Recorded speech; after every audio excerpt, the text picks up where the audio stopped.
Thank you for being here today, and welcome to week 1 of the 6 weeks of Make It Okay speaker series and panel discussions. And we also have 1 week where we'll hear from motivational, leadership-driven speaker Sarah Noel Wilson, who's next week. But this panel discussion today, we're super excited to have some great people here to guide us as we talk about Make It Okay and back to school. And I see some friendly faces and names, so hi. I'm Emily Kessinger. I should say I'm the director of Capital Crossroads. This initiative started thanks to conversations I had with Jamie, who runs Iowa Healthiest State Initiative, the kind of steward of Make It Okay, and Meg Schneider from the Greater Des Moines Partnership, and Suzanne Minnick, who is today's moderator with Mid-Iowa Health. So you're welcome to have your video on if you want. I like seeing people. You're also welcome to keep it off. We just ask that you mute your microphone, and we will take questions via chat towards the end of today's presentation. So let's get started. I just have a slideshow that's pretty short and sweet, but I'm going to share it here.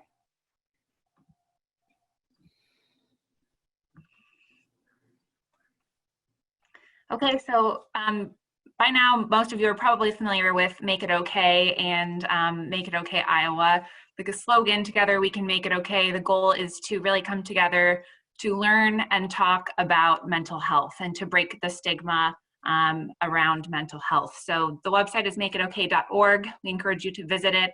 There's some great resources listed there. We're not going to spend time on that today because we have some great speakers and panelists. So just the sponsors of Make It Okay: Healthiest State Initiative, Delta Dental, Mid-Iowa Health Foundation, United Way, Polk County, Mercy One, UnityPoint Health Partners, and Capital Crossroads. Community partners, I want to just acknowledge Business Publications. They really started some great community conversations around mental health with their Lifting the Veil series, which they continued actually in the spring from a fall session that they had been doing for some years. They're going to continue that fall session this October, November as well. So I'm grateful to have them as a leader in our community continuing to talk about mental health. Without further ado, I'm going to turn it over to Suzanne Minnick with Mid-Iowa Health Foundation, who is the moderator of today's discussion.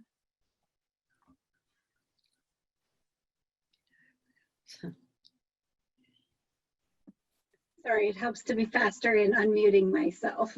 I'll get more nimble. So I just want to say a huge welcome to our panelists, 4 panelists today. They're here on the screen before you, and I'm just going to kick right off, and as part of their first question, I'll let them do a little introduction of themselves. That might be easier than me introducing. So let's start at the core for each of our panelists and maybe share a little bit about who you are and how the last 6 months or so have impacted you personally, professionally. What has life looked like and how are you holding up? So I see Stephanie's picture, so I'm going to start with Stephanie and I'll just go one by one. Hello, good afternoon. My name is Stephanie McFarland and I coordinate behavioral health services for Des Moines Public Schools. And I'm a clinician in private practice at Clumpus Clinical. That is something I do a very, very small amount of time since I work full-time for the district, but I've been in practice as a clinician for about 20 years. So when you ask that question, Suzanne, I just need to remember that this isn't a therapy session that I can unload all of that stuff because it's such a big question. Well, it can be that we're yes. all here. We're free to talk. So yes, it can be. Well, with my friends, we call about saving the copay sometimes is when you got your good friends to talk to. So thanks for everyone for coming today. I won't make my answer extremely long, but I will say that probably the biggest change for my family is that we're all remote. And someone did say this is the longest spring break ever from school, although it's certainly not been a vacation. working from home, and I have 3 children. I have 2 adolescents, and one got her driver's license the day after basically the city shut down. So she did have opportunity to kind of drive the streets when there was a lot less people going on. So that is one of the silver linings that we've had. But I would say just the working remotely has been a big change for us, and managing our relationships in terms of like who we want to be in our bubble. And I use that term as, how do we, have proximity and kind of get our social and emotional needs met through whether that's family members or with friends, how we're doing that. Do we spend time outside? How we get our groceries? Like so many different things have changed. We've had a couple of COVID scares. We're actually currently in one. I'm in quarantine as we speak because I get my COVID test this afternoon. And so even though yesterday, like one of my kids looked at me, she's like, well, what does that really mean? I thought, well, I can't remember right here at the moment. And then I had to kind of sit through and think, okay, well, this is what this means. This means is that we cancel our plans this afternoon. This means that we make sure we got the groceries that we need, or we get some things ordered, or we have someone pick them up for us. And so I would say sort of like that, managing these new sort of safety rituals or safety habits. If we get in the car and go to the store, I used to turn around and have to come home because the 8-year-old forgot shoes.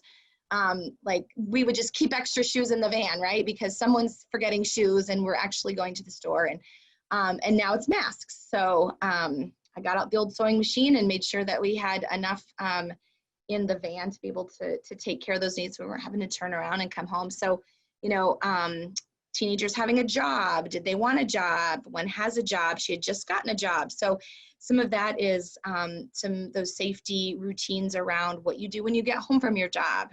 And then I would say probably the part about the holding up part is like the thought that goes through my head a lot is grace has to flow. It's either flowing because I'm giving it or I'm going to ask for it. And it's a constant flow, whether it's in our household or in our neighborhood or with work, with friends, family. It can't be everybody stressed out all the time, because it's not going to really function like that very well. So, and everybody needs support. So that's normal. We have to ask for support. So I would say that at the core is what it is for my family. Perfect. Yeah, thank you. Thank you so much. Jenny, love for if you could do a little introduction and then start with just how you're holding up and how the last 6 months have looked. Sure.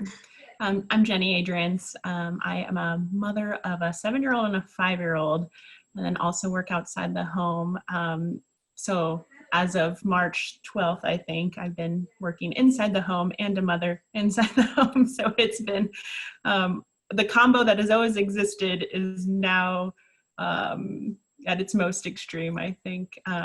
So it's been, I know it's so cliche to say, but like a roller coaster of emotion in the last 6 months. I think it has created uncertainty and just on any level. So from like the mundane of, am I on mute? Can you hear me? Am I connected correctly? All the way to, am I picking the hybrid model for my children, or am I going 100% online? So it's been, it runs the gamut. And I think that's probably the thing that has stuck with me the most over the last 6 months is just the unsureness of always constantly questioning what choices I'm making, or what my husband and I are deciding on behalf of the 4 of us. So I think that's been the most interesting. I will say in true Midwestern form, like the change in the weather from winter to summer, or I guess early spring to summer, I mean, that turned a corner, that made everyone happy.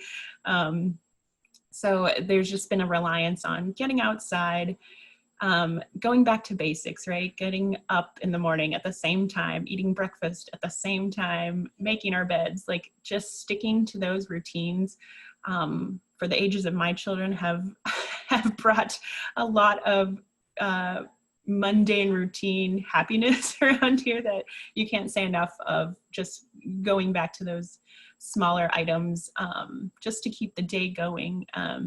Because there were, I would say at the beginning of all of this, there was a loss of purpose in the days. I knew, like, we both knew we had to go to work. We both knew somebody had to learn something, but what that all looked like was so nebulous and weird. It didn't end, it didn't begin. It was kind of just this blob of a day.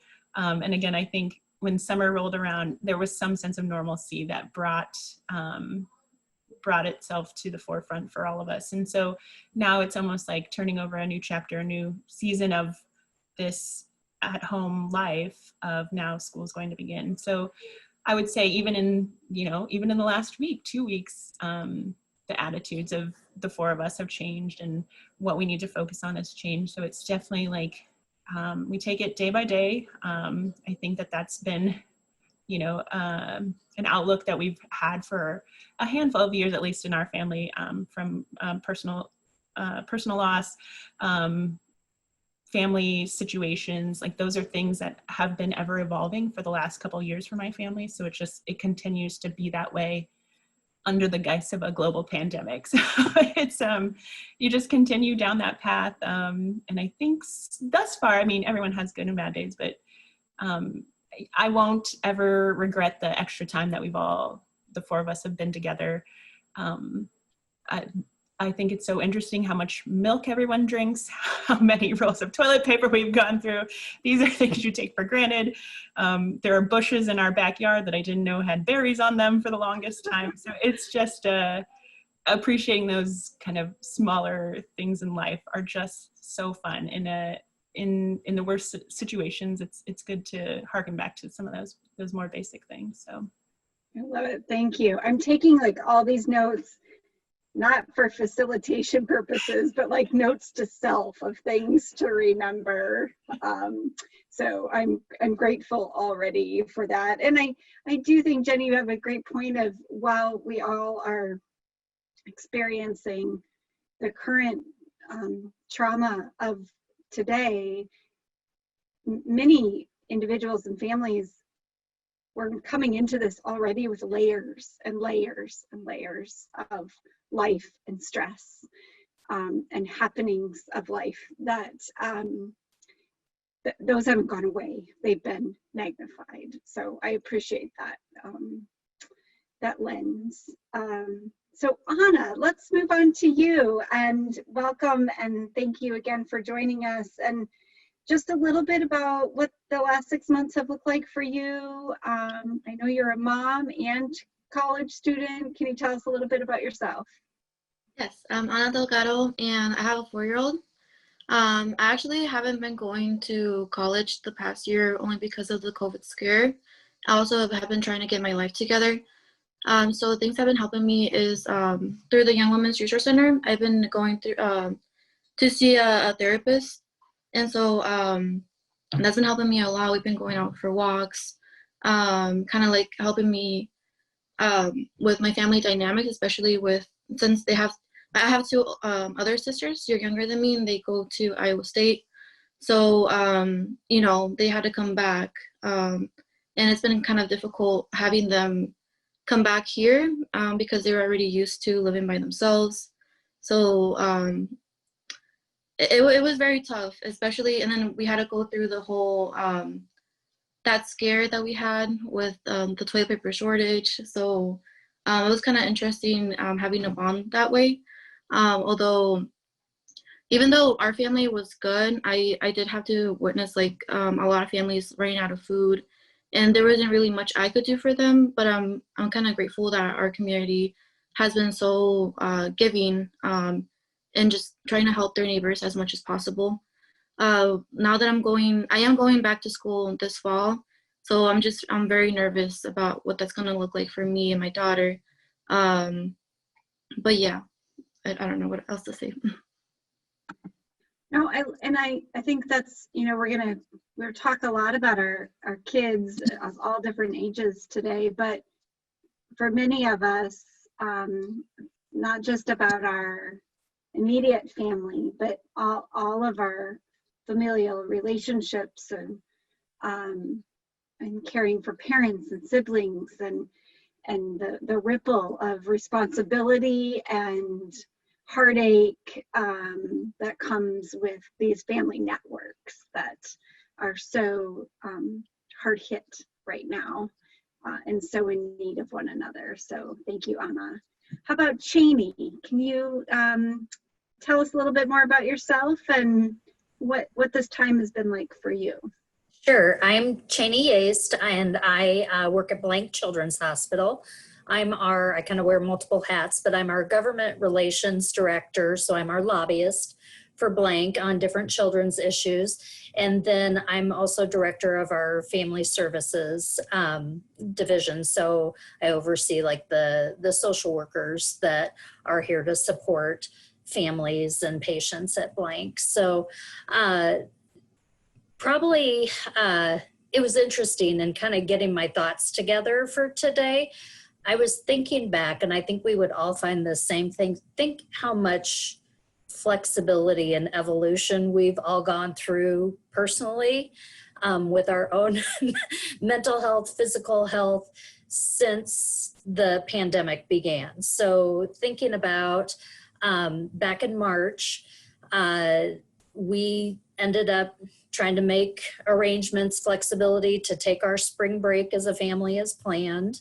We canceled flights and drove to Florida instead, and then basically quarantined down there with my in-laws, and we didn't go out other than for a walk on the beach, and you were scared when you went out, because then you'd come back and you'd listen to the news and it just sounded so scary. So coming back home from vacation, which didn't really feel like a vacation, things were working for a hospital or a health system. Things were, incident command mode, and meetings and arrangements being made to be able to adapt to the surge. There was all this information overload coming out. And so it was probably mid-April for me before I recognized this is really a collective trauma that we're all experiencing with the pandemic. And that was a turning point for me personally and professionally. I could use that knowledge I have about the impact of trauma and what that does. And I love Stephanie's word about grace, because that has been my mantra. So probably April, May, for me, I was having trouble remembering things. I could be in a meeting and if I'd have to look back at my notes because I could hardly remember what we talked about in the meeting.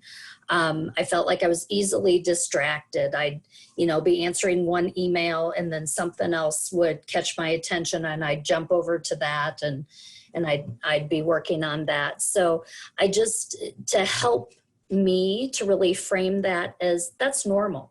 When you experience trauma, those are normal feelings, actions, being exhausted all the time. I'd get a great night's sleep, 8-9 hours of sleep, and I'd still wake up feeling exhausted. That can be the impact of trauma. So for me personally, making that connection about what was going on for me physically with the pandemic and the stress of the pandemic, that helped me turn a corner.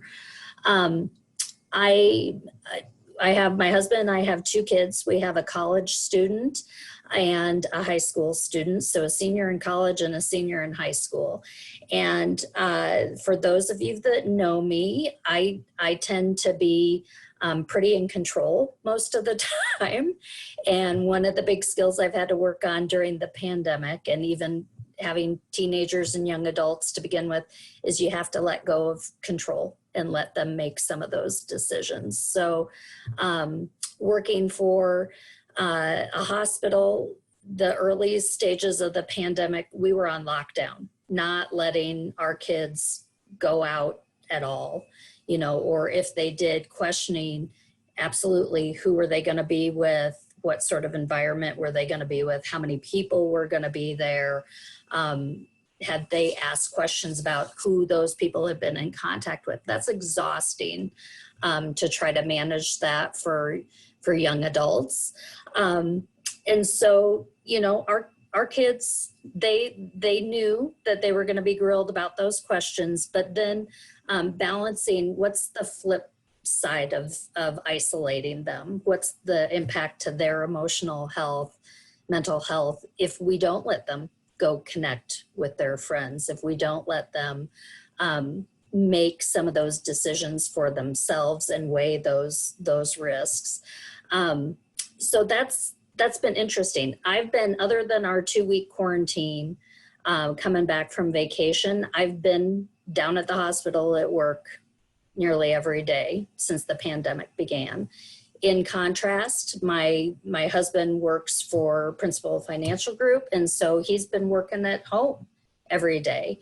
And just knowing that I've gotten past my anxiety curve of what's it going to be like when I go into a new environment. Are people going to be masked? Are they going to be doing what's being recommended?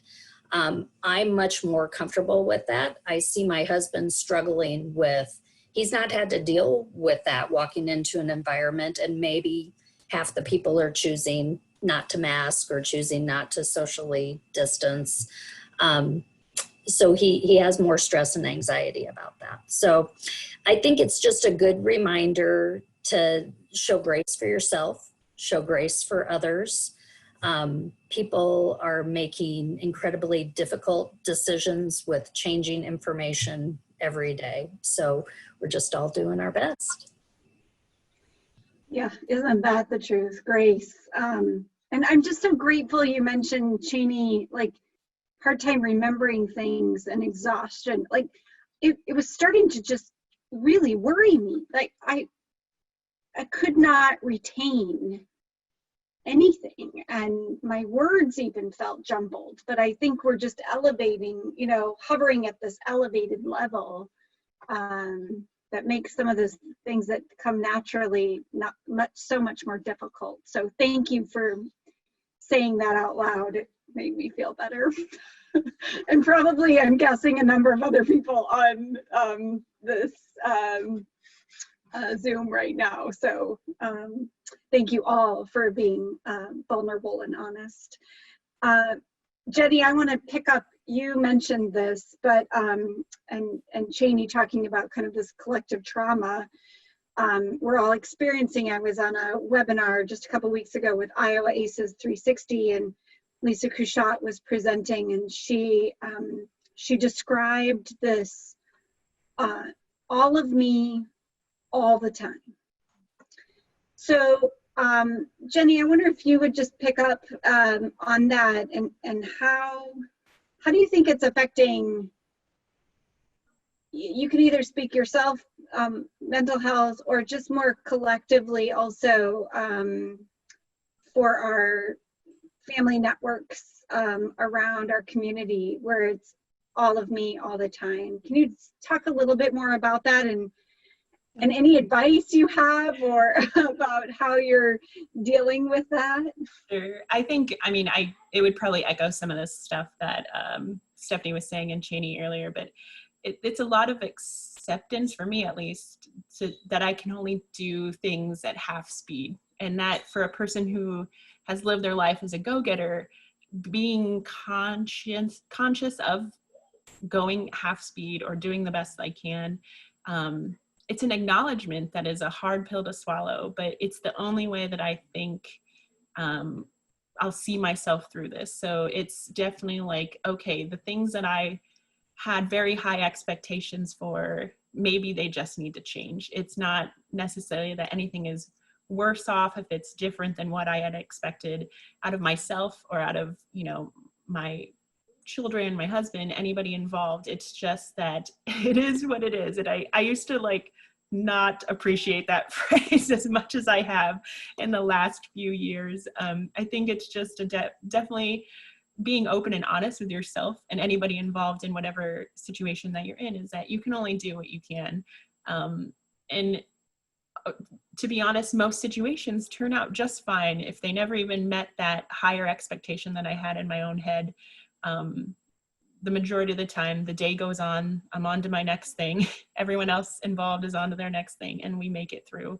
So I think it is it's coming to terms with that. I mean, it's definitely like, I can't commit all into my work. I can't commit all in to being a mother, but if there's a choice, I have to pick being a mother over my work. And to be able to have a company that supports that and that outlook, I think it speaks volumes for, you know, my coworkers, my leaders, anybody, again, involved in whatever situation or experience we're going through. But it's definitely giving yourself grace, giving people around you that grace.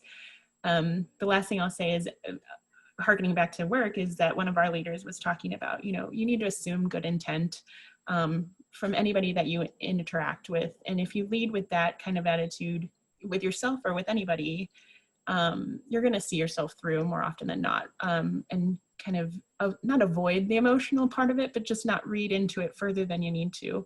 And I think that has helped tremendously. And I think at the beginning of the pandemic, again, like what I said earlier, it's been this roller coaster of like, well, why would our leaders say that? I would assume that we're all assuming good intent. And then as the months rolled on, you started to read the email differently in a tone that was different, or, you know, the silence on the other end of the video conference, you took as being, oh, well, people aren't, you know, in agreement, or they don't want to pipe up. But really, I'm sure all the other people on the other side of the phone were nodding their heads. They just didn't want to be on video. So it's just keeping your perspective, I think, as with all things. But that's definitely helped me through.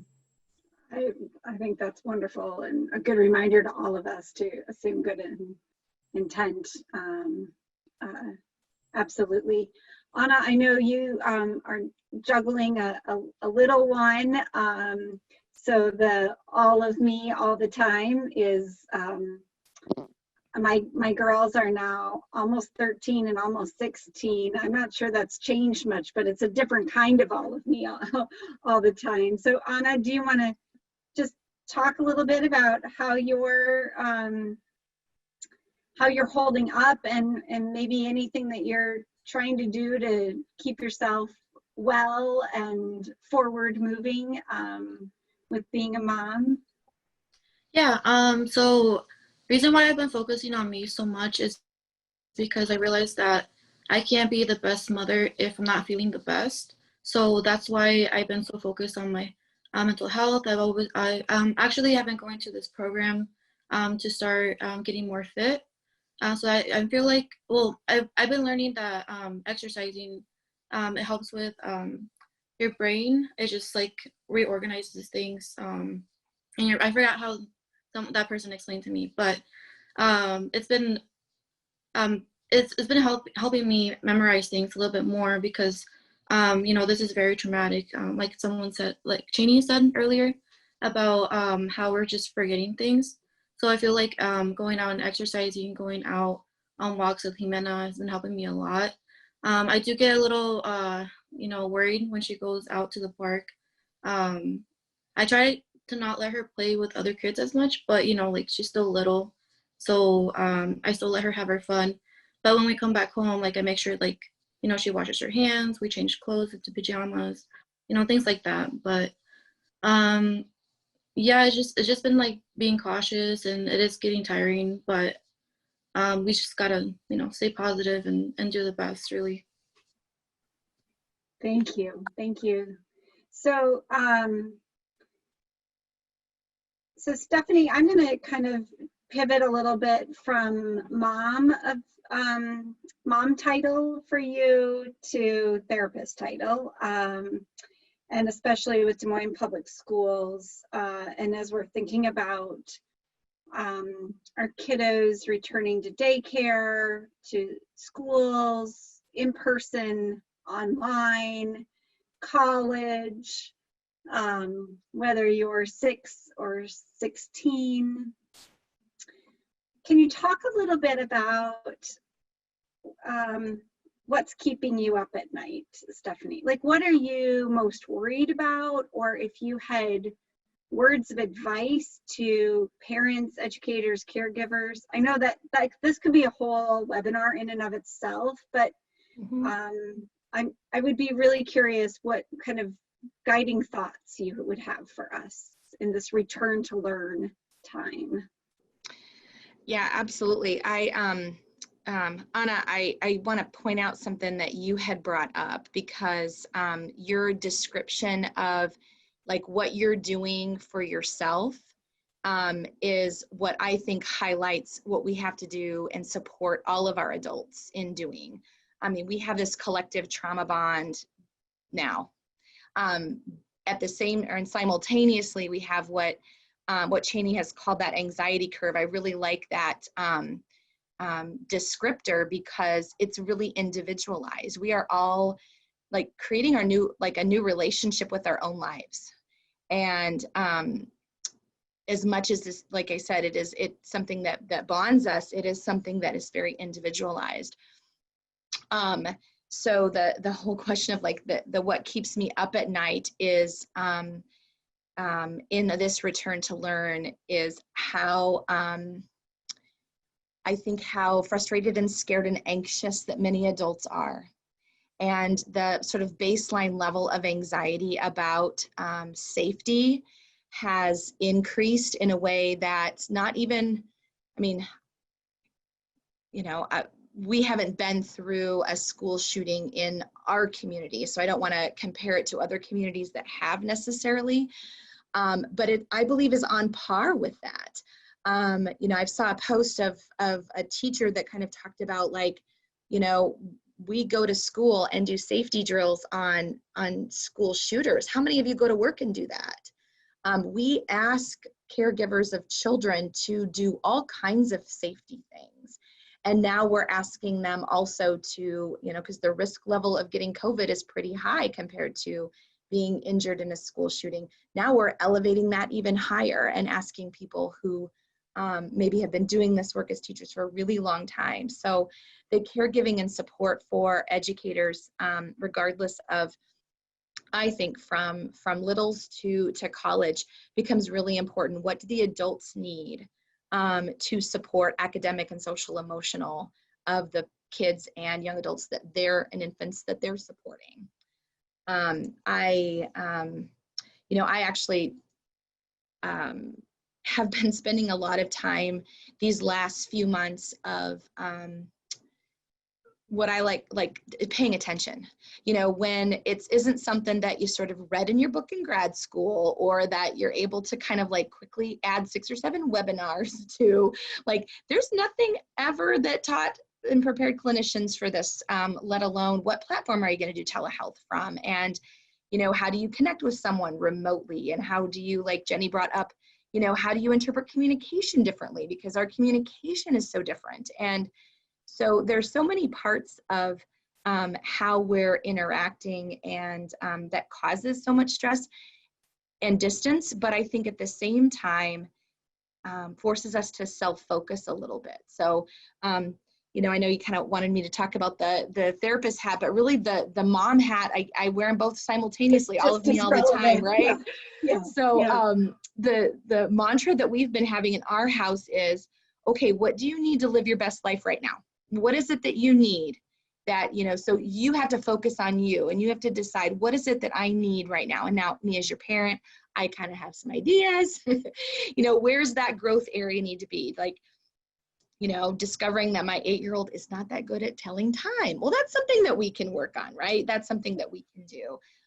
Recognizing that the 15-year-old, you know, it's probably okay time to get a dog. Like, we're going to have a lot of people around. You need to learn some responsibility. It's something you've always wanted. We can acquiesce to that need. And, you know, and then for the 16-year-old, it's, you know, the confidence that comes with having a job. Like, she really needs that. And there's just really one place where she wanted to work. So how do we, you know, support that, and with her being able to kind of get that need met? And then most importantly, me looking at myself and saying, like, what do I need to do to live my best life right now? What is it that helps keep me healthy and, you know, emotionally strong? And what are those things that I know are my slippery slopes, like things that are just, you know, when things get so busy that I outwardly focus, and then all of a sudden I'm depleted. So like, I'm so impressed, Anna, and I can't see your face, but I want you to know, like, I am so impressed at the work that you are doing, because that's exactly what you need to be doing. Because when you are doing your best self and you are living your best life, given these, you know, these incredible times, then you're able to provide that and recognize that of what your daughter needs. And that's how we all need to do that. Thank you. Thank you. Thank you. It strikes me not only for ourselves, but I like what you said about for your kids. What do you need right now to be living your best life? And, you know, my 12-year-old, I've been really worried about her mental health and the impact that this isolation is having on her. But your comment really just struck me right between the eyes, because the other side of that coin is I have watched her develop better skills of working through what it is she needs, and that she can't always get that from other people, that's not fed as much to her. She has to figure it out and go after it. And what great lifelong tools maybe some of this can be teaching all of us, even our little kiddos. Okay, this is such a great conversation. I want to move professional hats from school counselor to Chaney in the healthcare world. Kind of same question about what's keeping you up at night as you think about the physical and mental health of our kids as we return to school, or as we have to keep in this more social distanced or completely isolated space. What is it that return to learn is worrying you? Right. You know, probably first to start with physical health from a healthcare perspective, we're really worried about what fall will bring in terms of respiratory illness, non-COVID respiratory illness. Because when you think about, if you go through the COVID checklist, symptom checklist, right? That's like what so many colds, what so many RSV, other respiratory illnesses that we see typically take off every fall when kids go back to school. Those are a concern for us. And so right now, I guess to share, you know, if this helps to hear it out loud, I know you've read it, but right now we don't think the physical impact of kids catching COVID is that severe when you compare it to others. So if your kids are going back to school and they are exposed to COVID, they're probably going to be okay. They're probably not going to need to go to the hospital. You may need to take them to the doctor. They may need to get a COVID test. But there should be some reassurance as a parent, your child's probably going to be fine. But then it's the juggling, the information about, well, are the tests accurate? And so what if my child has all these respiratory symptoms and I take them in for a test, it comes back negative. Are they really negative? Should we see grandma this weekend? Just all those decisions you have to make going on. So I worry about that this coming fall with kids getting back together at school. We are worried, I'm sure people have heard about this as well. We saw a huge dip in childhood immunizations during the first few months of lockdown. So typically when kids would go in for their regular well child visits or annual physicals, that's when they would get their needed immunizations that they're due for. And so we've seen a huge dip in that. So from a healthcare perspective, it's very important that we make sure families have access and know the importance of making sure their child's immunizations are up to date. So just yesterday at a federal level, they've now approved that all pharmacists can administer all childhood immunizations. So that should be a consideration for parents. If they aren't maybe comfortable going to a clinic, are they comfortable going to a Walgreens or a CVS and getting their child's immunizations updated there? Because what we really don't want to see is measles or mumps or something like that, an outbreak of a very controllable infectious disease occurring on top of COVID and everything else going on. The past couple weeks, I've been working with a few families here at Blank whose children have complex medical conditions, and we've been doing virtual calls with our members of Congress and their staff. And just hearing about, one of the kids, he has muscular dystrophy.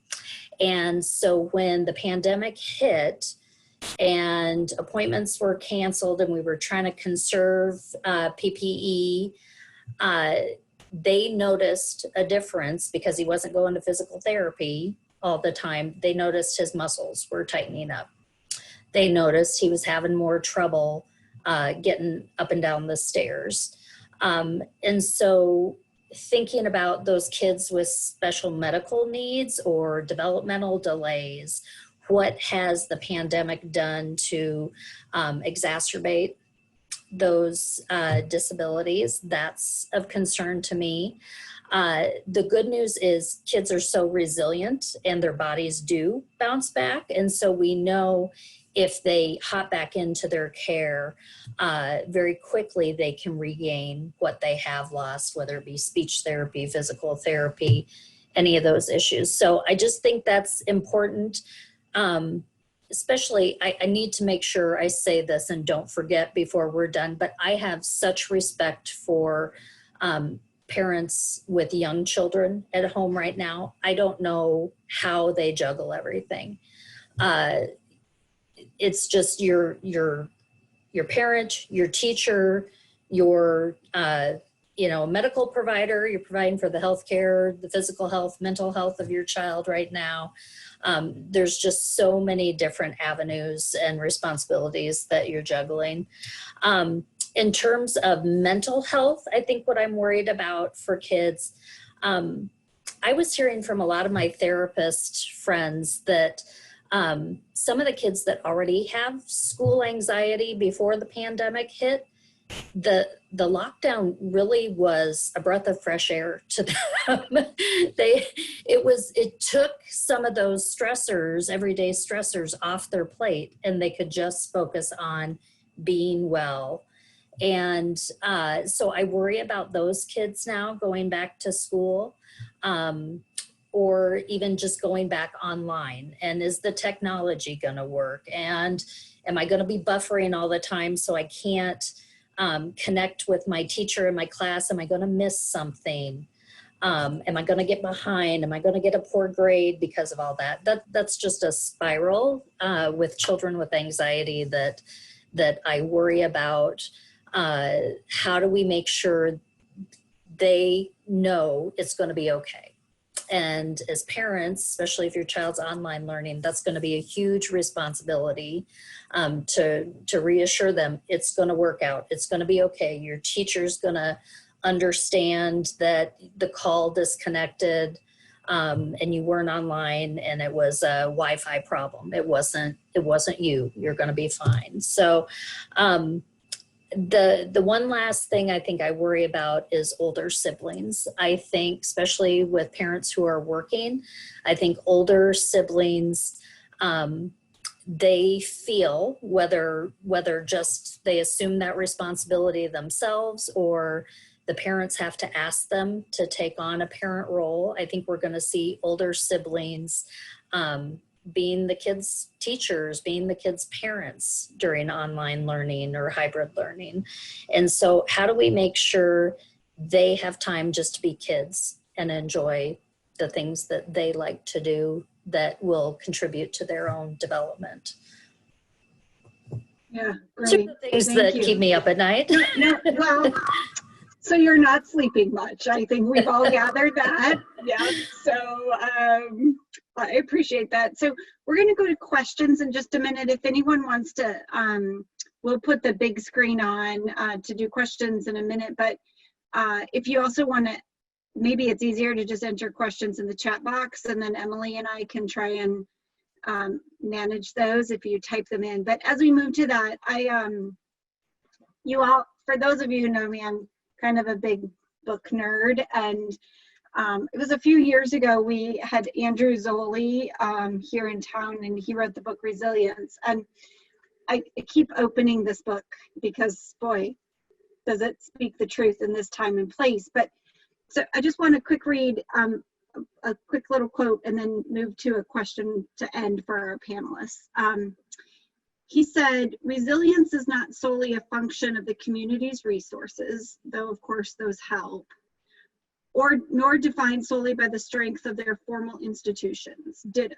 Instead, we found resilient communities frequently relied as much on informal networks, rooted in deep trust to contend and heal disruption.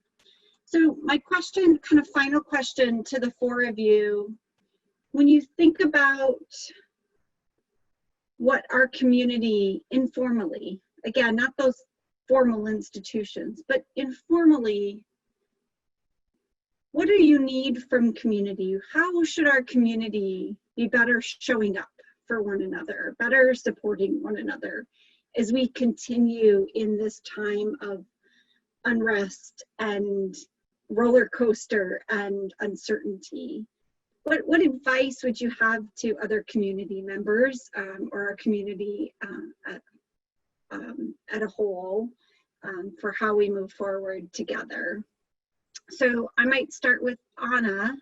If you had advice or what you think our community should be stepping up and doing a better job of right now. That's a good question. I really haven't really figured it out really. Nor have any of us, by the way, so it's not really a fair question. I mean, I guess like, for example, I like what Dawn is doing, Dawn from Exito, where she is helping those families that didn't have any food. She's actually going out and delivering food to them when she has time. So I guess, so the volunteers that I saw mostly were students that had cars. And so even though it was just a small group, like it really did like impact a lot of people's lives. Like there's a lot of kids that could have gone starving the past couple of months, but you know, thanks to them, just spending like not even an hour of their day going out and delivering free food, like that was a really big impact. Maybe even like I don't know much about social distancing, but I have seen other people, like my friends, for example, getting together in their cars and like putting a movie on a big screen. Like sometimes like we need something fun like that too, like still seeing and interacting with others, but still keeping that like those 6 feet apart. I think those are phenomenal examples, showing up, food, making sure that we all have our basic needs met, and still finding ways to bring joy to one another's lives and connect. Wonderful advice. How about Stephanie? Advice on what our community should be doing right now? Anna, again, you just hit the nail on the head there. I mean, I think in the nonprofit world, if you give or if you receive something, it's called in kind. And I feel like that if we can focus on our interactions and things that we do for others and even people we don't know, I think like some of the happiness research shows that, you know, if you give or have kind interactions with people you don't know, whether that's like being grateful and smiling and thanking, and, you know, whether it's someone at the checkout or it's the person getting gas next to you, or, you know, any of those kind of things, that actually elevates people's happiness chemicals in their brain. So, you know, it doesn't have to be super formal and it doesn't have to be costly. It can just be yourself and giving of in kind. Okay, can we somehow completely brand that in kind giving right now? As a nonprofit person, I think that's like the best quote of the day. So you can go ahead and take that. Yeah, we're gonna just take it. I don't know what we're gonna do with it, but consider it my in kind for the day. There you go. Chaney, how about you? I want to acknowledge what Anna just said. That's what all the brain science says, right? The answer to trauma is connection. That's the antidote to when people experience trauma. The ways we connect with other people, whether one-on-one or groups of people or with our religious community or whatever that is for you, that's the answer to get through and thrive at times like these. And so the more we can do, I think, as a community to promote and support those opportunities, I think that's the answer. So one idea I was talking in a group of people yesterday, but back to your point, Suzanne, about all of me, all of the time. I know people that are in the workforce right now or in school, they really appreciate the flexibility maybe the employer is offering as they're trying to juggle their kids and parenting responsibilities at home. But where's the respite opportunity for those parents right now? So they took an hour to help take their child outside and play on the swing set in their backyard. And so they're going to work 2 hours tonight to make up that time that they were kind of disconnected from work. But where do we build in time for parents to rejuvenate and get their energy and their wellness back? And so talking about respite, even kind of informally. So I see it happening in my neighborhood. So there's several families with younger kids, and they're taking turns of, who's the parent outside watching, the 8 or 10 kids that are playing in the cul-de-sac while the other parents are inside doing their conference call. Even if we do things informally like that, or if employers sponsor some sort of respite help for parents, giving them, I don't know if there's a way to do we have volunteer time off or PTO. Is there a respite time off that allows you to help a coworker while the other workers are doing things? We just need to think creatively about how do we connect in the community and help support one another. I love that. Thank you, Chaney. Jenny, any advice you might have on kind of what our community could be doing? And then we've got one question we'll move to. Sure. Des Moines is a great community.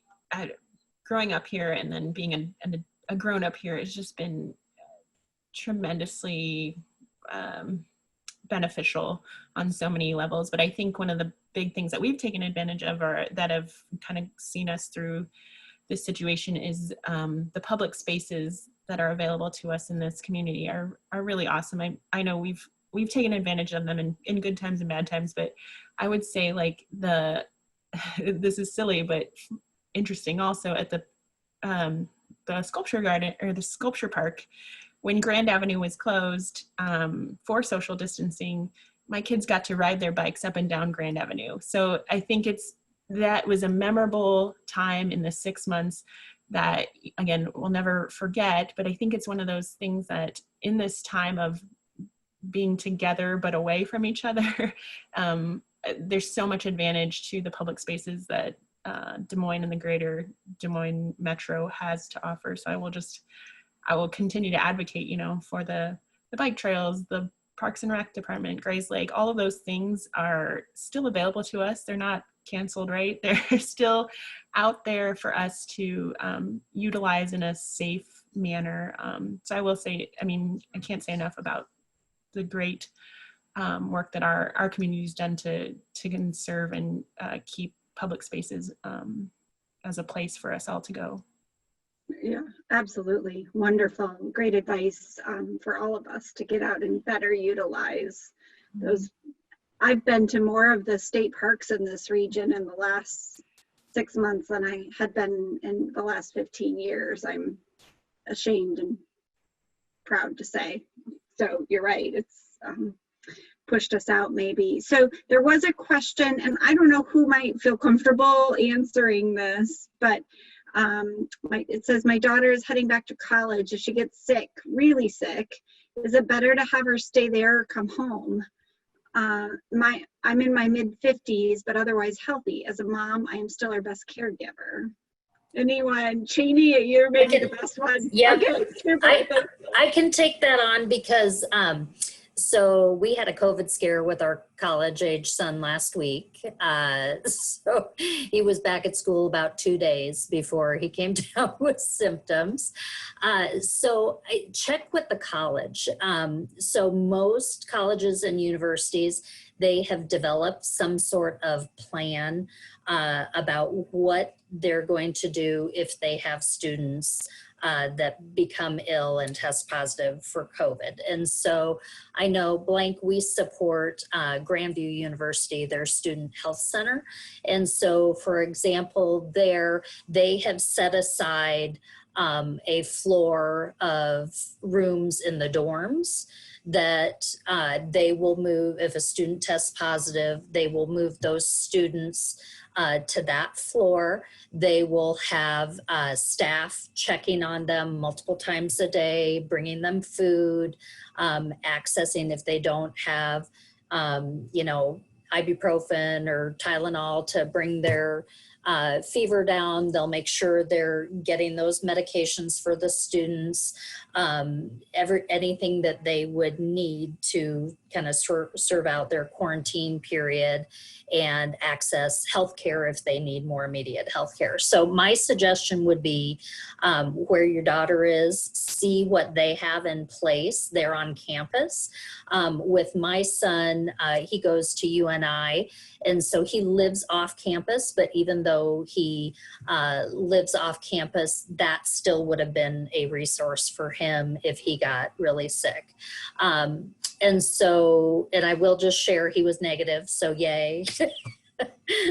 That was a relief to all of us. But so I think that's your first step. And then life is going to be, honestly, for the next couple years, you have to weigh the risk benefits about your own health, other people that you would come in contact with if you would have your child come back from college if they did test positive. So there's no right or wrong answer.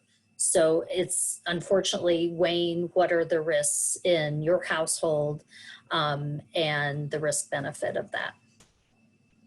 Thank you. Thank you for answering that question, Chaney, both from a personal and professional perspective. I'm going to kick it to Emily now to just close up, but I just want to close with, this has been one of the best hours I've had, and just grateful to the four of you for your honest conversation and inviting humanness to us collectively moving through this together. So I'm super grateful for your time. And Emily, thank you for inviting me to be part of this afternoon. So I'll kick it to you, Emily. Yeah, thank you all. We're just going to wrap up really quick here. We just want to share additional resources. There's many resources in our community, from family to friends to organizations that lead it. NAMI Iowa, Make It Okay, YourLifeIowa.org, Iowa ACEs 360. If you are an employee, your employer might have EAP programs and people you can talk to within there. And so the list is long. These are just a few. And we thank you for joining us today. We will be meeting on Thursdays for the next 6 or so weeks. We are skipping September 3rd, but we'll be joining next Thursday and September 10th through October 1st. So we hope to see you again, and thank you all. Thank you, panelists, for your time. Have a great rest of your Thursday.